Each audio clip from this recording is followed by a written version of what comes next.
Kami mengucap syukur terima kasih untuk hadiratmu, lawatan daman kuasa-Mu dengan kemurahan Tuhan segenap umat-Mu yang ada di PNU yang kudus telah mempersembahkan yang terbaik pujian penyembahan bagi Tuhan. Terimalah penyembahan pujian ini menyenangkan hati-Mu ya Tuhan, sebagai ukupan upah yang berbau-bau. Tiba saatnya Tuhan, kami akan menyiapkan diri hati kami untuk menerima firman-Mu. Urapi dan berkati firman Allah, urapi dan berkati segenap umat-Mu yang ada di PNU yang kudus. Urapi juga hamba-Mu yang akan sampaikan firman pada pagi hari ini. Dari ujung rambut telapak kaki, hati, pikiran, mulut hamba, urapi dengan urapan Roh Kudus. Sembunyikan hamba di belakang salib-Mu ya Tuhan.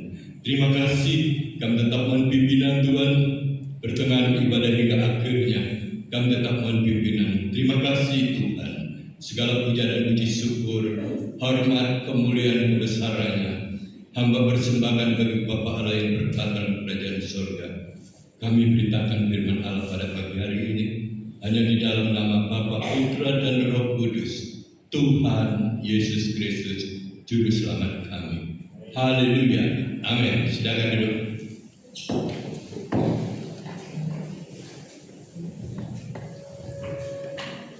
Shalom Ibu Bapak. Selamat pagi, salam sejahtera bagi kita semuanya. Kami mengucap syukur dan terima kasih kepada Tuhan bahwa Tuhan itu baik bahwasanya kasih setia-Nya untuk selamanya. Puji Tuhan, saudaraku, ya. Saya mengucap syukur, ya. Beberapa hari yang lalu saya berjalan itu sudah enak, saudaraku. Nggak pakai tongkat pun bisa. Tapi semua itu hanya kesalahan saya sendiri. Karena apa, saudaraku? Anak saya, cucu saya memberikan saya durian. Sehingga saya makan durian, wah, enak makannya. Tetapi akhirnya kakinya berat sekali. Tuhan ampuni ya. Memang enak makannya, saudara. Di sini enaknya, tapi kakinya untuk berjalan itu rasanya berat sehingga saya pakai tongkat. Ya, Pak Gembala saya katakan pakai tongkat aja biar nggak jatuh. Amin, saudaraku. Tiba saatnya kita akan baca firman Tuhan.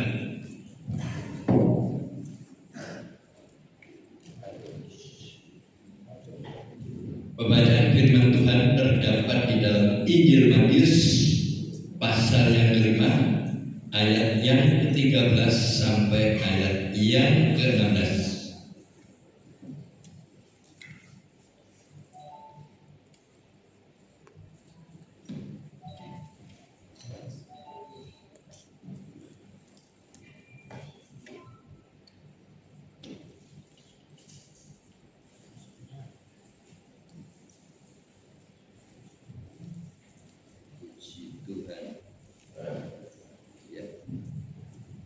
Injil Matius pasal 5 ayatnya yang ke-13 sampai ayat yang ke-16.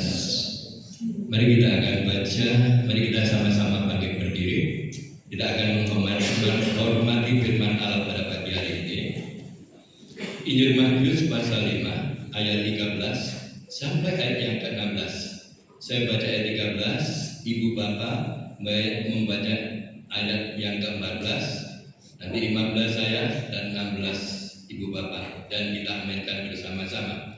Demikian firman Allah bunyinya, Injil Matius pasal 5 ayat 13 sampai ayat yang ke-16. Garam dunia dan terang dunia. Kamu adalah garam dunia. Jika garam itu menjadi tawar, dengan apakah ia diasinkan? Tidak ada lagi gunanya selain dibuang dan diinjak orang. Silakan baca.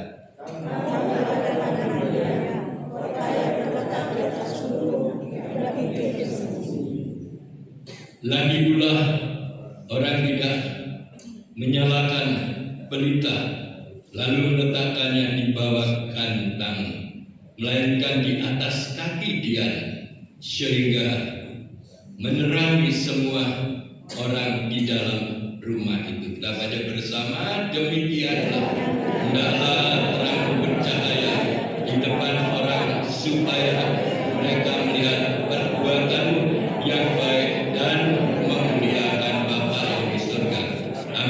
silakan duduk.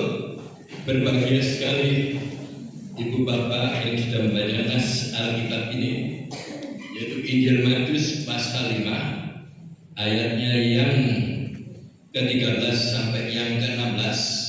Baik Ibu Bapak yang membaca atau yang mendengar, hendaklah firman ini benar-benar tertanam di dalam hati kita masing-masing. Di sini dikatakan Injil Matius pasal 5 ayat 13. Garam dunia dan terang dunia ada dua. Kamu adalah garam dunia. Jika garam itu menjadi tawar, dengan apakah ia diasinkan? Tidak ada lagi gunanya selain dibuang dan diinjak-injak orang. Saudaraku yang kasih Tuhan, Bapak Ibu adalah garam dunia. Kita sebagai garam, jangan sampai garam itu menjadi tawar, menjadi hambar. Kalau garam itu menjadi tawar atau hambar, nggak ada gunanya, saudara. Hendaklah garam itu bisa berguna, ya, digunakan untuk apa saja, yaitu untuk menggarami ikan, ya, untuk apapun, yaitu baik untuk ladang, untuk pupuk, untuk rambu apapun, yaitu garam. Tapi kalau sudah menjadi tawar, saudara akan nggak ada apa-apanya, saudara. Tapi pada pagi hari ini semua adalah garam dunia dan terang dunia. Amin. Saudara menjadi garam dan menjadi terang. Orang yang menjadi terang itu menjadi contoh, ya, menggarami dan menerangi untuk keluarga, baik tetangga, baik di kampung di sekitar kita. Ya. Kita ini sebagai terang dan garam, sebagai surat yang terbaca, dilihat kelakuannya, perbuatannya, kita ini selalu dilihat. Kalau saudara menjadi terang bisa menerangi mereka, yaitu ya kita sebagai domba yang menerangi mereka, nama Tuhan dipermuliakan. Saudara harus bisa berbuat baik satu dengan yang lain, ya, dan memberi contoh yang terbaik satu dengan yang lain, bisa menggarami mereka, bisa menerangi mereka, ya, sehingga ya di dalam rumah tangga yang gelap menjadi terang, di dalam kampung yang gelap menjadi terang, di dalam kota yang gelap menjadi terang.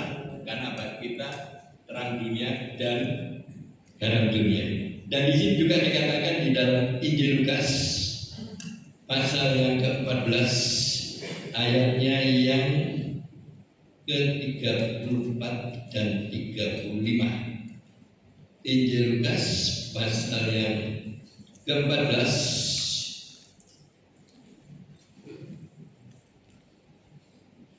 ayatnya yang ke-34 dan yang ke-35, demikian firman Allah ini.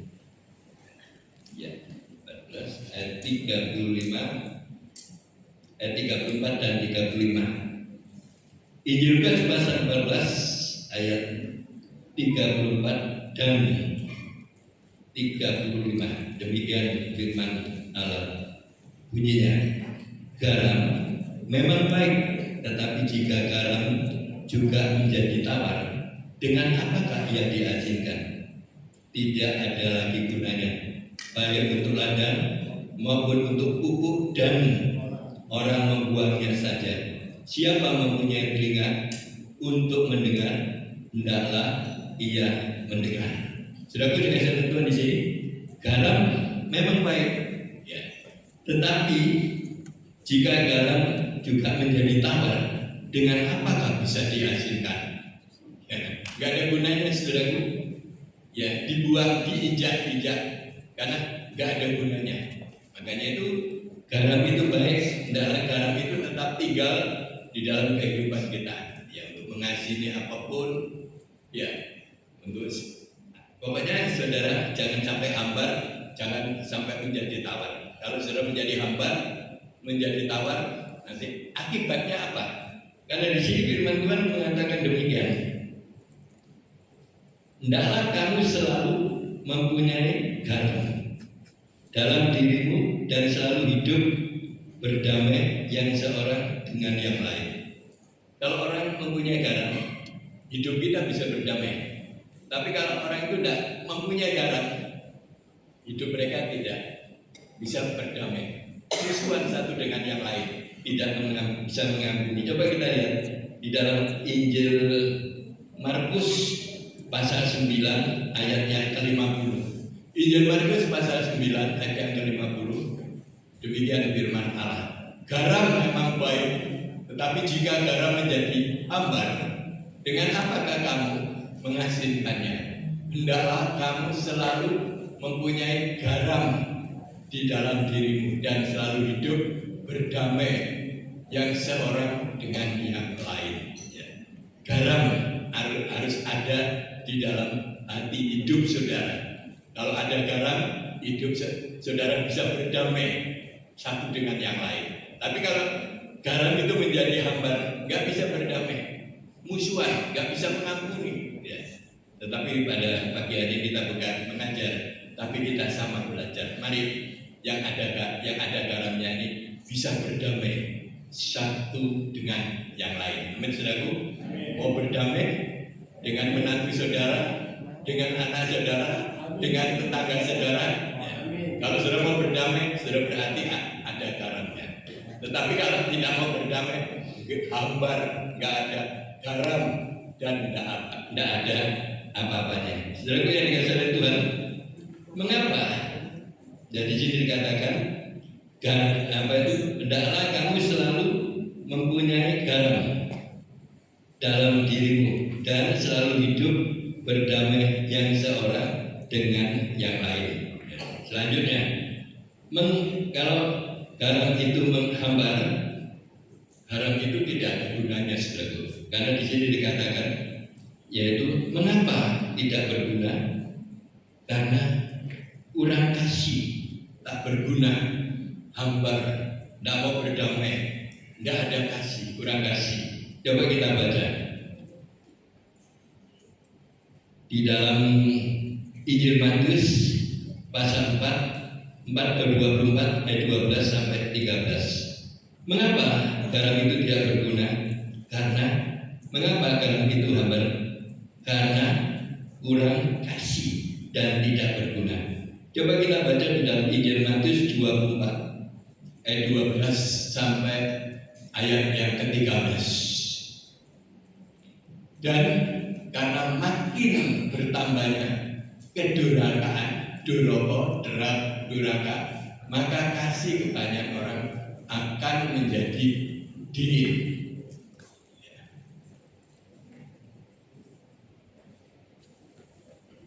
Ayat yang ke-13, coba. Tetapi orang yang bertahan sampai pada kesudahannya akan selamat. Ayat 12 ditayangkan lagi, coba. Ayat 12. Dan karena makin bertambahnya kedurhakaan, maka kasih kebanyakan orang akan menjadi dingin.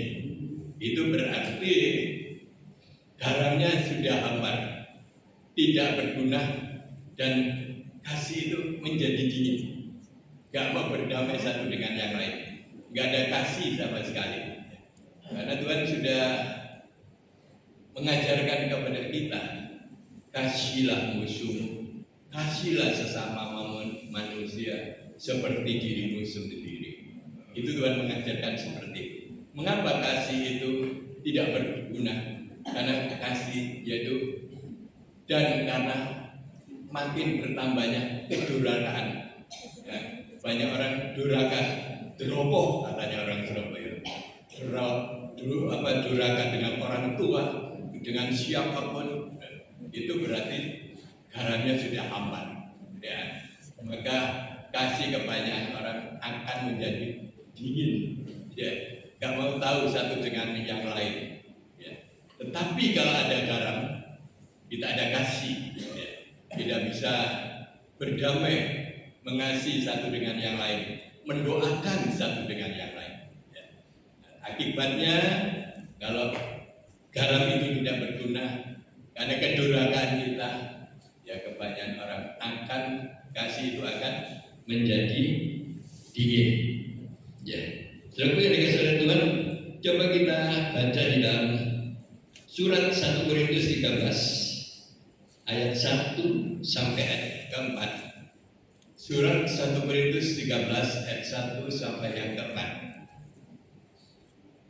Demikian firman Allah punya. Sekalipun aku dapat berkata-kata dengan semua bahasa manusia dan bahasa malaikat, tetapi jika aku tidak mempunyai kasih, aku sama dengan orang yang sama dengan gong yang berkumandang dan nyaring gemerincing. Dan selanjutnya yang ayat kedua, sekalipun aku mempunyai karunia untuk bernubuat dan aku mengetahui segala rahasia dan memiliki seluruh pengetahuan, dan sekalipun aku memiliki iman yang seorang untuk memindahkan gunung, tetapi jika aku tidak mempunyai kasih, aku sama dengan aku sekali tidak berguna. Ayat 3. Dan sekalipun aku membagi-bagikan segala sesuatu yang ada padaku, bahkan yang menyerahkan tubuhku untuk dibakar, tetapi jika aku tidak mempunyai kasih sedikit pun, tidak ada faedahnya. 4. Kasih itu sabar, kasih itu murah hati, ia tidak cemburu, ia tidak memegahkan diri, dan tidak sombong. Inilah bukti kasih, ya. Orang itu ngomongnya pinter dengan bahasa malaikat, bahasa apa pinter, ya. Seperti gong gemerincing, nggak ada apa-apa nih, ya. Karena apa? Tidak ada kasih, ya. Tetapi kasih itu sabar. Orang yang ada kasih, ada garamnya dalam hatinya, itu sabar. Orang dunia mengatakan sabar sih boleh sekali dua kali, tapi keempat kali saya tidak akan sabar. Tapi firman Tuhan mengatakan kita harus bersabar sampai kedatangan Tuhan yang kedua kali. Gak gampang Tuhan, kita berbicara mengenai sabar itu gak gampang. Ngomong enak, tapi melakukannya belum tentu bisa. Tapi saya pengalaman saya, anak saya yang ketiga, ya, waktu istri saya hamil, mulai hamil muda sampai hamil tua 9 bulan 10 hari, tiap hari itu hari-harinya selalu ngomel. Saya datang ngomel, terlambat ngomel, ya, terus ngomel. Saya cuma, Tuhan berikan saya kesabaran, karena ada Roh Kudus dalam hati saya selalu diberikan kesabaran dan kekuatan. Terus ngomel, ya, minta ini harus dituruti, minta itu harus dituruti. Satu saat istri saya minta, habis ngomel itu dengan kesabaran saya, dia ngomong dengan saya, tolong, aku ambil ini nyidam, katanya. Nyidam apa ya? Nah, kalau nyidam apa itu? Seperti buah-buahan saya berikan lah. Enggak, aku nyidam orang buta, bener ini. Orang yang enggak ada rambutnya, aku nyidam, tapi tak lus-lus. Waduh, dari mana ya? Buta gitu. Tapi puji Tuhan, saya punya teman tentara buta. Saya datangi ke rumahnya. Dia juga orang Kristen, Pak, tolong saya. Ada perlu saya tolong? Iya, aku jaluk tolong. Nang omahku, oh nopo? Ada orang yang mau mengganggu kamu lah. Aku lama nanti. Enggak, Pak, pokoknya datanglah ke rumah. Akhirnya dia datang ke rumah. Ada apa di sini? Wes duduk dulu Pak, ngomong-ngomong dulu. Ini istri saya ini hamil. Lu terus mengapa ya? Kok hamil lapo? Enggak, dia nyidam orang buta. Akhirnya apa? Buta dilus-lus. Waduh, itu waduh. Saya dengan sabar, ya wes. Sabar, terus sabar terus. Siapa saya harus sabar. Karena mengapa kita bisa sabar? Karena ada garam, ada Roh Kudus dalam hati. Kalau tidak ada garam dan Roh Kudus itu sebenarnya ngamuk tok.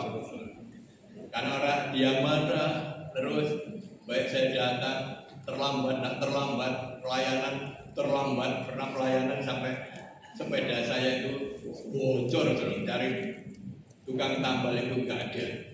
Bocornya di mana? Di Geraha Famili sana. Ya nuntun dong. Sampai rumah itu malam. Wah itu deh penuh dengan ngomel terus. Wah kemana saja waduh. Jadian saja. Harus sepeda ini bocor dituntun. Hari tukang tembel nggak ada. Kita harus sabar. Sampai kapan? Sampai kedatangan Tuhan yang bakal. Orang berbuat apapun hadapilah dengan sabar. Ya. Sebagai garam, sebagai terang, bisa mengampuni satu dengan yang lain. Sabar. Orang yang bersabar itu diberkati Tuhan. Amin. Setelah anak saya lahir, yang ketiga, tidak ngomel lagi. Ya, saya ajak pelayanan dia, wis rodok besar dia saya ajak pelayanan. Anak saya dijaga anak-anaknya. Saya bulan ini loh pelayanan pulang malam, sebulan ini jam segini. Kita tidak kemana-mana melayani pekerjaan Tuhan. Baik jauh dekat ini loh, tak tunjukkan. Oh dia tahu. Oh iya tak air. Tapi saya bersyukur dia mau mendampingi saya dalam pelayanan dimanapun dia dampingi. Ya. Sampai ke Kalimantan itu dia mendampingi 2 kali jadi Kalimantan. Cuma saya di sana nggak kerasan karena apa? Airnya coklat. Mau mandi, baju putih jadi ya 2 kali saya di Kartanegara sana. Tapi saya bersyukur itu pengalaman bagi saya ya. Jadi kita harus bisa ada kasih. Kasih itu sabar, kasih itu murah hati, dan kasih itu mengampuni. Amin, saudaraku. Di sini dikatakan di dalam surat Galatia pasal 4 ayat 9 sampai 11. Surat Galatia pasal 4 ayat 9 sampai 11. Coba ditayangkan, demikian firman Allah. Tetapi sekarang sesudah kamu mengenal Allah, atau lebih baik sesudah kamu dikenal Allah, bagaimana kan kamu berbalik lagi kepada roh-roh dunia yang lemah dan miskin dan mau mulai memperhambakan diri lagi kepadanya. 10. Karena dengan teliti memelihara hari-hari tertentu, bulan-bulan, masa-masa yang tetap dan tahun-tahun. 11. Aku khawatir kalau susah upayaku untuk kamu telah sia-sia. Rasul Paulus mengatakan demikian ya. Orang yang tawar hati ya meninggalkan Tuhan, sehingga kalau dia tawar hati meninggalkan Tuhan, dia berbalik dan dia percaya kepada hari-hari, minggu-minggu, bulan, bahkan tahun, yaitu percaya dengan Hong Shui dan sebagainya. Ya. Rasul Paulus mengatakan, aku khawatir kalau susah payahmu untuk kamu telah sia-sia. Semuanya itu sia-sia. Ya. Ini saudaraku, ini kasih menjadi dingin dan menjadi luntur, meninggalkan yaitu Tuhan. Ya. Dia percaya kepada arwah, kepada dukun, ya, kepada Hong Shui, ya, semuanya. Sehingga Rasul Paulus mengatakan, aku khawatir kalau susah payah untuk kamu telah sia-sia. Semua itu sia-sia. Orang yang meninggalkan Tuhan, dia hidupnya akan sia-sia. Dia menggunakan pikiran mereka sendiri, bukan pikiran Tuhan. Hidup mereka sia-sia. Mereka percaya kepada orang-orang, ya orang pintar. Ya, tapi kita sendiri bodoh. Ya, kalau datang kepada orang pintar berarti kita ini orang yang bodoh. Ya. Datanglah kepada Tuhan. Amin, saudara. Supaya hidup saudara tidak sia-sia. Supaya garam itu menjadi asin, bisa menggarami. Jangan menggunakan pikiran kita sendiri. Percaya ini, percaya itu, dibuang semuanya. Ya.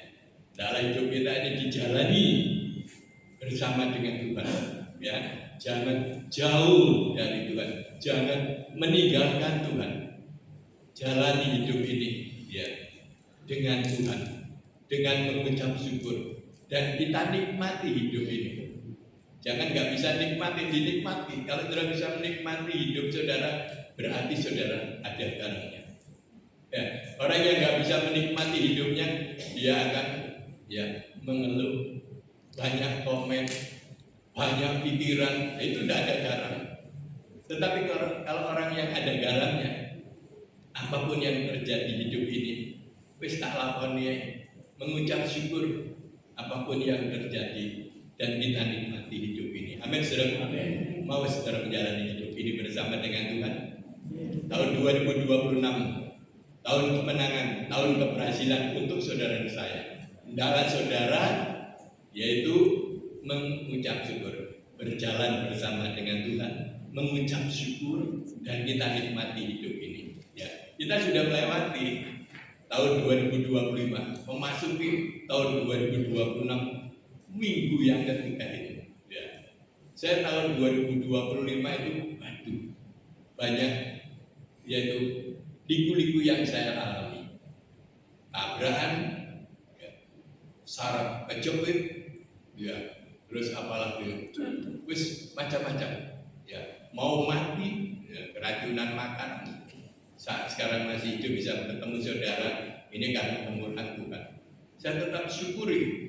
Problem masalah apapun yang terjadi, saya tetap mengucap syukur. Saya masih hidup hari ini, itu kemurahan Tuhan. Sebenarnya saya sudah pulang ke rumah Bapak. Mau hari-hari bulan Desember mau Natalan. Kalau saya berdoa kan sering kali doa malam, ya jam 1, jam 2 gitu. Saya doa. Sebelum doa itu saya diberikan makanan anak saya. Kesukaan saya memang makanan. Yaitu penyet. Wah, nanti jam 1 saya makan. Jam 1 saya makan, enak memang makan. Setelah makan minum saya berdoa. Kurang lebih 1 jam. Jam 2, terasa kepala saya pusing. Mau mual. Wah, nggak kuat saya. Sampai saya tidur. Besok tiba-tiba adik saya lama nggak ke rumah saya. Aku kok nggak enak, aku pengen ke rumahmu. Dilihat saya tahu, ya nggak tahu adik saya itu. Pokoknya saya tumpah, wis maaf bicara, buang kotoran, wis mata sudah ke atas gini.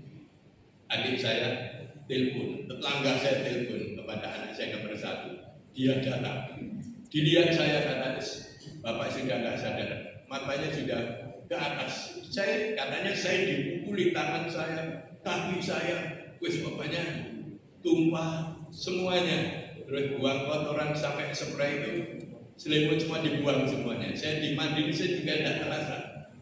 Katanya anak saya sampai dipanggilkan 112 datang. Kata anak saya, terus saya diintus, dibawa ke rumah sakit. Akhirnya di ICU itu saya baru sadar, saya di mana? Tadinya saya sakit kok di ICU. Pokoknya Bapak tadi sudah matanya sudah kelihatan ke atas, pokoknya nggak ada harapan. Tapi puji Tuhan tolong. Sampai di ICU saya juga diinfus, dikasih antibiotik. Terus akhirnya katanya dokter BJJS BJJS nggak ada tempat di sini, penuh semua. Waduh, anak saya marah ya nggak marah, nggak ada tempat. Yang ada itu umum, Bapak mau nggak? Kalau nggak mau bawa pulang aja bapaknya. Anak saya itu mau marah mau nggak? Akhirnya untung anak saya itu kenal yang punya rumah sakit, yaitu di Uyung Sejahtera, namanya sama dengan saya. Dia juga anggota DPR. Ditelepon dengan anak saya. Tolong Pak, ada apa? Bapakku sakit, memerlukan pertolongan, disuruh pulang sama dokter. Karena nggak ada tempat, soalnya BPJS ada umum. Katanya siapa? Dokter. Saya kira, tunggu aja. Nanti tak siapkan tempat. Akhirnya benar saudaraku, anak saya sudah menghubungi yang punya rumah sakit, dapat tempat. Ya, karena BPJS ya, dirawat dengan baik perawatannya. Akhirnya berapa hari suruh pulang. Sekarang Bapak suruh pulang. Loh, saya pulang itu mau saja dong. Kalau Bapak sudah sembuh, oh Bapak belum sembuh kok suruh pulang. Anak saya ngotot gitu. Akhirnya tidak pulang. Itu udah sampai saya sehat. Diobati terus saya sehat. Berapa hari saya sehat, baru saya boleh pulang. Amin saudaraku. Ini perjalanan hidup saya pada tahun 2025 yang saya alami. Tapi saya bersyukur kalau hari ini masih bisa bertemu Bapak Ibu itu bukan karena kekuatan itu, semua karena kemurahan Tuhan. Mungkin tidak, pelayanan kita belum selesai. Kalau selesai, siap saya pulang. Mungkin belum selesai, Tuhan berikan sehat, berikan panjang umur. Saya mengucap syukur kepada Tuhan bahwa Tuhan itu baik, bahwasanya kasih-Nya untuk selamanya. Amin saudara.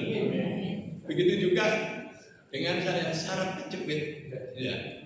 Di apa itu, di tulang belakang itu yang nomor 4, 5 dan 6 itu kejepit, ya. Dokter Bimo mengatakan ini harus operasi. Ya wis, rundingan. Semuanya bisa rundingan. Karena BPJS ya terus apa itu diperiksa dulu. Jantungnya, paru-parunya, ya. Dilihat foto MRI-nya, ya. Semuanya sehat, bagus. Harus siap operasi besok. Anak saya yang ketiga menangis. Wah, nangis. Jangan Pak, jangan operasi. Akhirnya saya ngomong, Pak Gembala itu operasi berhasil. Dia ngomong gini, iya Pak Gembala bisa berhasil umurnya piro. Ya, saya muda. Bapak itu umurnya 74.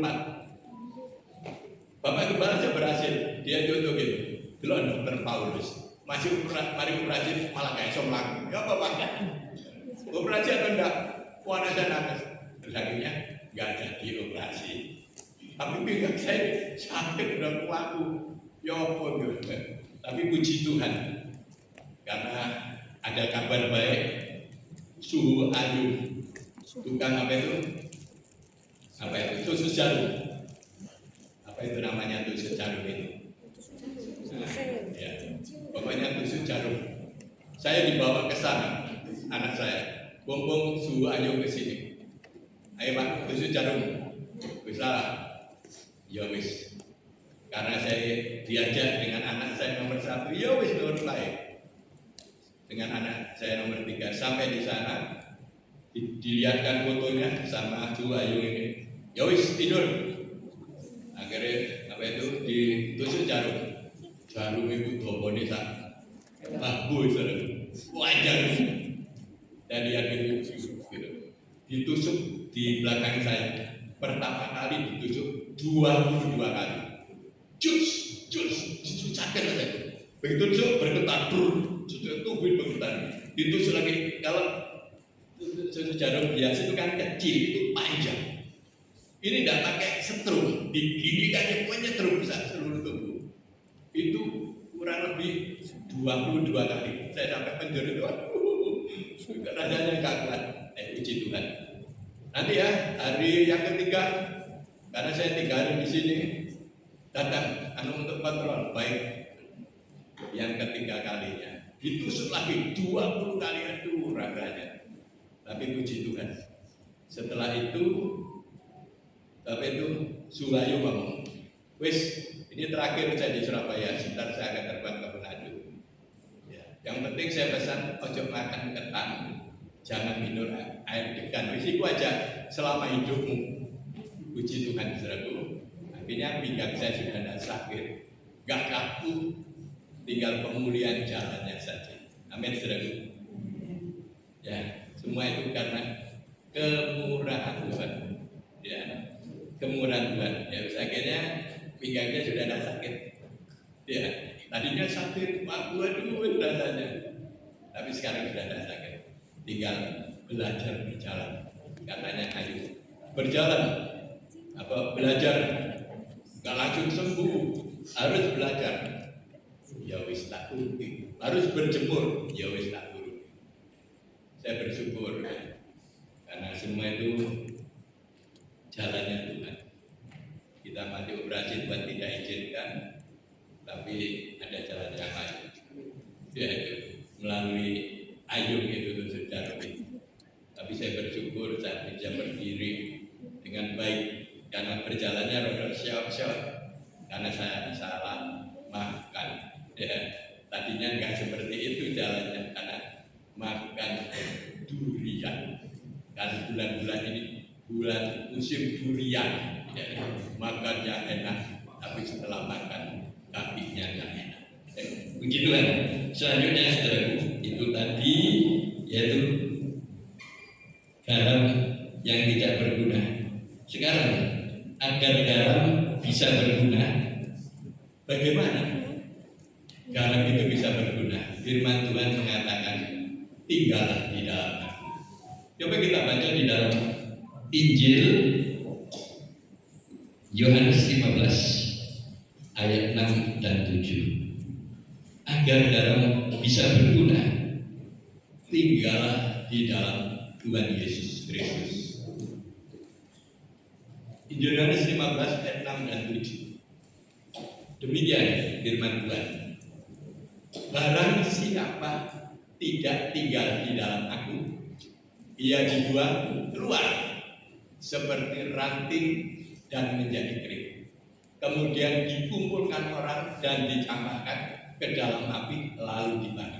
Ayat selanjutnya, jikalau kamu tinggal di dalam aku, ya di dalam Tuhan, firman-Ku tinggal di dalam kamu, pribadi Allah, firman Allah tinggal dalam hati saudara, kamu minta apa saja yang kamu kehendaki dan kamu akan menerimanya. Amin. Ranting yang tidak berbuah, yang tidak berguna ditebang dan dibakar. Garam yang tidak berguna diinjak-injak orang, nggak ada gunanya. Tetapi firman Tuhan dikatakan, jikalau kamu tinggal dalam aku, tinggal dalam Tuhan, dan firman-Ku pribadi Allah tinggal di dalam kamu, mintalah apa saja yang kamu kehendaki dan kamu akan menerimanya. Ini Tuhan yang bilang, firman Tuhan yang bilang, minta apa saja yang saudara, yang kamu akan menerimanya. Di sini katakan, mintalah apa saja yang kamu kehendaki dan kamu akan menerimanya. Karena di dalam Injil Matius pasal yang ke-7 ayat 7 dan 8 ini juga perkataan Tuhan Yesus. Dia katakan demikian, Matius pasal 7 ayat 7 sampai 8. Mintalah maka akan diberi kepadamu. Carilah maka kamu akan mendapat. Ketuklah maka pintu akan dibukakan bagimu. 8. Karena setiap orang yang meminta menerima, dan setiap orang yang mencari mendapat, dan setiap orang yang mengetuk pintu baginya pintu dibukakan. Amin. Ini yang menawarkan Tuhan Yesus, ya, bukan malaikat, bukan rasul, Tuhan Yesus sendiri. Mintalah maka diberi, ketuklah maka pintu akan dibuka, carilah maka engkau akan mendapatkan. Karena di dalam Yohanes pasal 4, Yohanes pasal 16 ayat 24. Coba kita buka Yohanes, Injil Yohanes ya, 16 ayat 24. Demikian firman Allah. Sampai sekarang kamu belum meminta sesuatu pun di dalam namaku. Mintalah maka kamu akan menerima, supaya penuhilah sukacitamu. Di sini Tuhan Yesus menegur kita. Sampai sekarang kamu belum meminta sesuatu pun di dalam namaku. Jadi kalau saudara minta sesuatu pun di dalam nama Tuhan Yesus, imani, percaya dapat, pasti dapat. Amin. Ini pengalaman-pengalaman yang saya alami secara pribadi. Ya, hidup bersama dengan Tuhan. Saya hidup di dalam dunia ini bukan yaitu menjadi orang kaya dan sebagainya, mempunyai apapun. Enggak. Saya hidup di dalam dunia ini hidup yang sangat-sangat sederhana. Rumah pun tidak punya, pekerjaan pun bekerja apa adanya, dan sebagai hamba Tuhan. Ya, rumah pun tidak punya. Rumah pun pertama kali kita kos, ya. Kos itu sampai kebanjiran, rumahnya bocor, yang dibawa pun bocor, tidur pun kebanjiran. Itu pengalaman saya. Saya bisa kos, bisa kontrak, dan saya minta kepada Tuhan, saya minta rumah, biar kecil, rumah sendiri, kan kontrak. Tuhan kabulkan. Apa yang kau minta di dalam namaku, apa yang kau kehendaki, kau akan menerima. Dapat, saudaraku, rumah, biar kecil, rumah sendiri. Ya, makanya ada satu pujian, yaitu rumah kita, ya, rumah kita. Akhirnya apa terjadi? Benar, saudaraku, saya mendapatkan rumah sangat sederhana sekali. Ukurannya, lebarnya 6, rumahnya itu panjangnya 3, 1 kamar 1 ruang tamu, kamar mandinya di belakang. Saya berdoa seperti itu. Apa yang sudah kehendaki, mendapat, saudara. Rumah kecil, terima kasih Tuhan. Enggak kontrak, senang juga. Kalau jadi kontraktor ngontrak itu pindah-pindah, nggak seneng, nggak enak rasanya. Tapi pada waktu itu saya dapat rumah kecil, tapi bahagia hidup saya. Ya, rumah kita, rumah mewah, rumah di tengah sawah, kanan kiri banyak ceblong, pondok, itu yang kalau malam bunyi. Tapi saya mengucap syukur, wis gak kontrak, nggak banyak pikir. Tapi saya bersyukur, ya, biarpun rumah kecil, sedikit demi sedikit bisa diperbaiki dan bisa menjadi sedikit besar, nggak besar, sedikit besar, dan menjadi 6 kali 10. 3 kamar, ruang tamu, dan ruang dapur dan kamar mandi. Saya bersyukur, terima kasih Tuhan. Wis saya dengan anak-anak saya, dengan istri saya tidak mengontrak. Biar jauh, gak kontrak, saudaraku. Tahun 90 itu jauh, memang rumah saya di sana itu jauh. Ya, teman-teman kita saudara baik, saya pernah ke rumah itu jauh waktu, gak apa-apa. Biar ada rumahnya sendiri. Ya. Pada waktu itu, saya pelayanan doa pagi di sini aja, naik sepeda, kretek bersama istri saya. Seringkali datang terlambat karena iskajok banter kayak apa sepeda seperti itu. Tapi saya berdoa minta kepada Tuhan, apa yang kau kehendaki, kau akan menerima Tuhan. Saya minta, karena Tuhan menawarkan, mintalah akan diberi. Apa yang kau kehendaki, kau akan menerima Tuhan. Aku minta bronfit, maaf bahasa Belanda, minta sepeda motor, ya. Supaya saya kalau doa pagi gak terlambat. Doa saya itu didengar oleh Tuhan. Siang bolong itu, ada orang ke rumah, saya dikasih motor merah Yamaha pada waktu itu, dan saya diberikan SIM, ditawari mau SIM A sama C, SIM C saja, diberi semua. Itu Tuhan. Ya, karena apa? Tuhan menawarkan, apa yang kau minta, yang kau kehendaki, jadilah perkataan. Saya dapat motor, wah senang. Bisa naik motor ke gereja nggak terlambat. Ya, waktu itu doa pagi, setiap pagi nggak terlambat. Gue pokoknya senang hal-hal dua ini. Tapi saya bersyukur dan berterima kasih. Itulah perjalanan hidup kita masing-masing. Saya begitu juga anak-anak saya. Anak-anak saya begitu juga.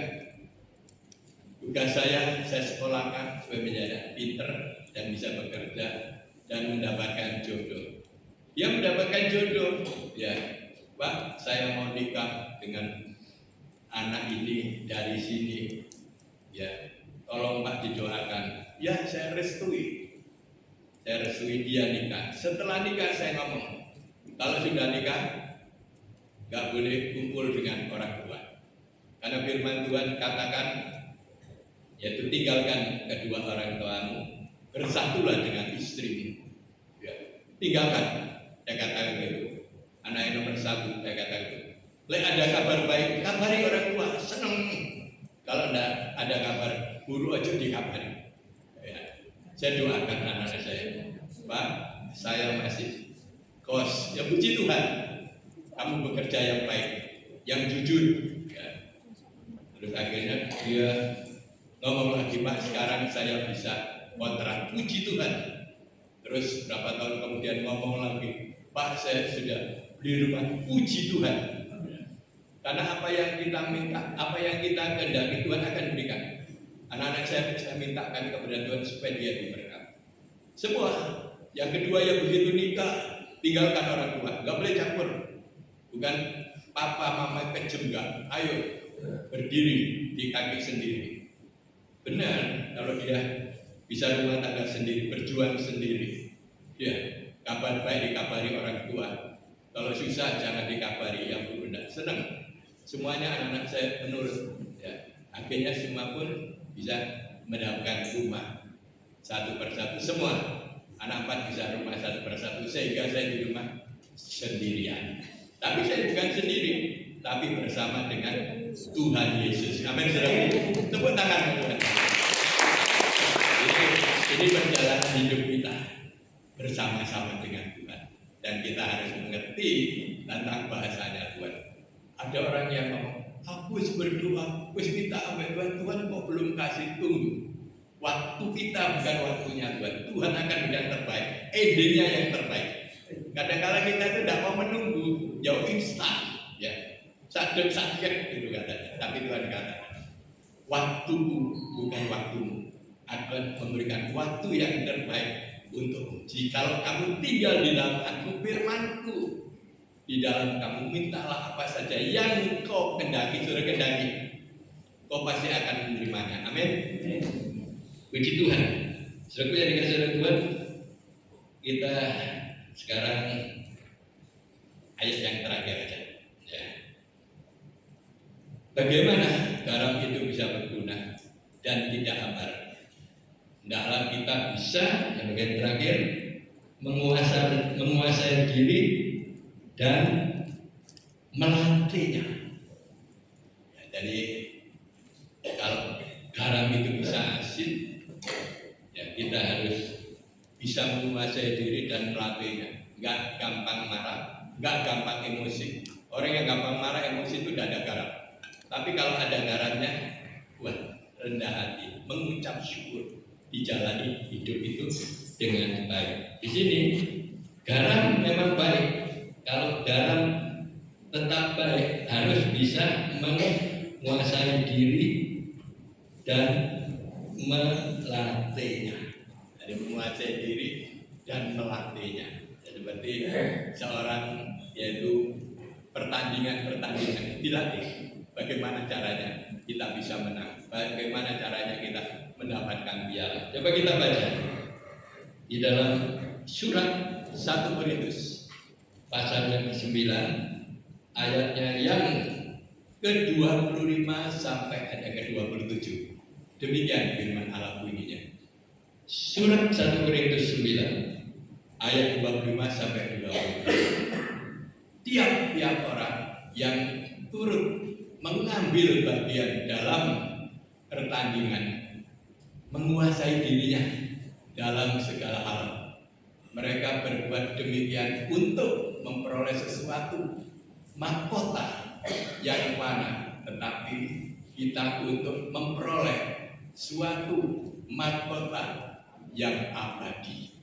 Lanjutnya, sebab itu aku tidak berlari tanpa tujuan, dan aku bukan petinju yang sembarangan saja memukul, tetapi aku melatih tubuhku dan menguasainya seluruhnya, supaya sudah memberitakan Injil pada orang lain, jangan aku sendiri ditolak. Nah, ini saudaraku, orang kalau mau bertanding menyiapkan diri, ya, sepak bola pun, bulu tangkis, apa itu, voli, ya, bermacam-macam, tinju, apapun harus bisa, yaitu menyiapkan diri, bisa menguasai dan tidak emosi. Ya, kalau emosi ya gampang tawuran, ya, sepak bola emosi sehingga jurinya dipukul dan sebagainya, itu tidak masuk bagian ini. Tapi orang yang bisa menguasai diri, bertanding sampai akhirnya, ya, sampai akhirnya dia bisa melatihnya. Jadi dilatih, penguasaan diri itu harus dilatih.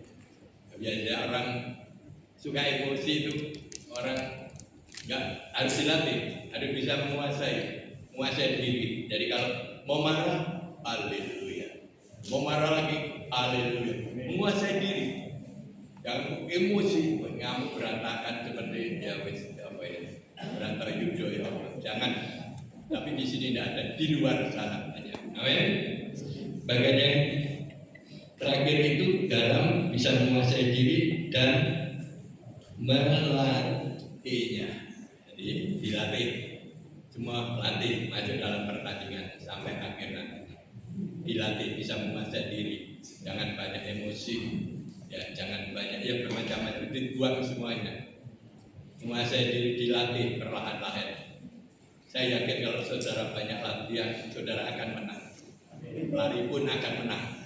Jadi tinju pun akan menang karena bisa dilatih. Enggak dilatih harus kalah. Ya. Puji Tuhan. Inilah renungan yang singkat untuk Bapak Ibu pada pagi hari ini. Dalam menjadi berkat, dalam sudah menjadi garam, menjadi terang untuk sekitar kita. Kita ini adalah surat yang terbaca, dibaca banyak orang. Kalau kita berbuat baik, nama Tuhan dipermuliakan. Kalau kita berbuat jelek, nama Tuhan tidak dipermuliakan. Harus berbuat baik, jangan berbuat tidak baik. Itu loh wong Kristen korupsi, waduh, sangat memalukan sekali. Jangan sampai ada ya. Tapi puji Tuhan, Tuhan berkati pada pagi hari ini. Mari kita akan masuk dalam doa.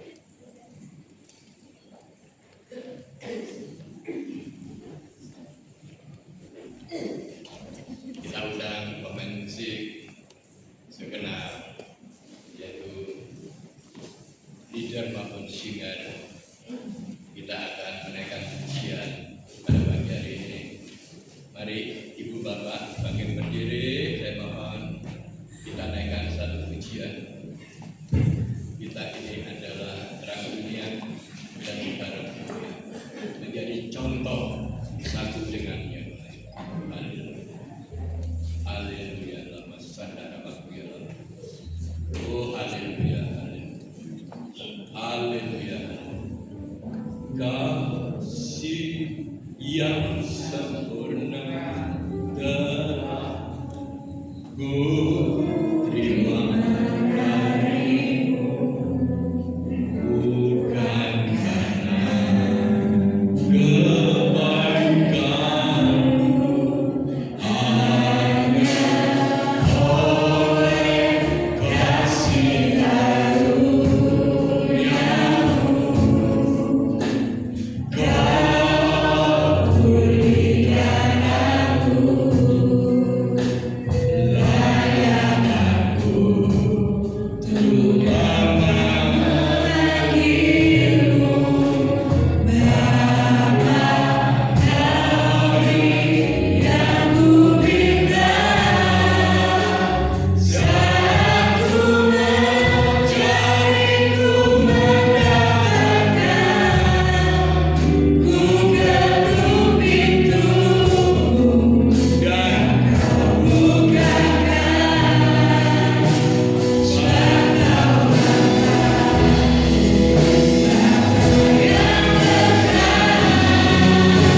pada pagi ini. Firman-Mu telah mengajarkan dalam kehidupan kami supaya kita menjadi garam dunia dan menjadi terang dunia, menjadi contoh, menjadi surat yang terbaca dengan baik, yang nama Tuhan dipermuliakan. Kalau kita benar tinggal di dalam Tuhan, firman-Nya adalah pribadi saudara. Minta apa yang saudara kehendaki, saudara pasti akan menerimanya. Karena tawaran pada pagi hari ini, Tuhan yang memberi tawaran untuk meminta. Karena firman Tuhan katakan, saudara belum memintanya di dalam nama-Ku, mintalah apa yang saudara kehendaki, imani, saudara pasti akan menerimanya.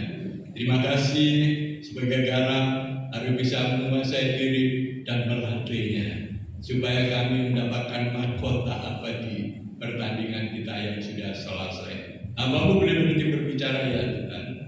Roh Kudus akan berbicara langsung untuk saudara saya. Kau mengerjakan firman-Mu dalam lubuk hati yang dalam, kita renungkan dan kita lakukan. Terima kasih Bapak. Di dalam nama Tuhan Yesus, hamba mengucap syukur, hamba berdoa. Haleluya. Amin. Silakan duduk.